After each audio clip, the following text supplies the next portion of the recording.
ఆస్తమాకి permanent cure ఉందా లేదా అనే విషయం తెలుసుకుందాం. సో ఈ as on date bronchial asthma కనుక మీకు ఎఫెక్ట్ అయ్యి ఆల్రెడీ ఎగ్జిస్టింగ్ సిమ్టమ్స్ ఉన్నాయి, డయాగ్నోస్ అయిపోయింది అంటే స్పైరోమెట్రీ చేసాము, డయాగ్నోస్ వచ్చేసింది అంటే దానికి పర్మనెంట్ క్యూర్ లేదండి. కానీ ఇది 100% కంట్రోలబుల్, అంటే 100% దానివల్ల వచ్చే ఎఫెక్ట్స్ అన్ని మనం కంట్రోల్ చేయొచ్చు. డిసీజ్ ఆ జబ్బుని మనము 100% కంట్రోల్లో ఉంచవచ్చు.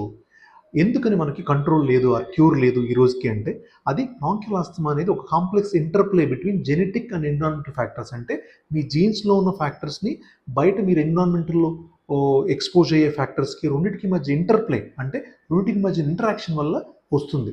మెజారిటీ ఆఫ్ ద పేషెంట్స్కి ఆస్తమా అనేది జెనెటిక్స్గా అంటే ఫ్యామిలీ హిస్టరీ బట్టే వస్తుంది.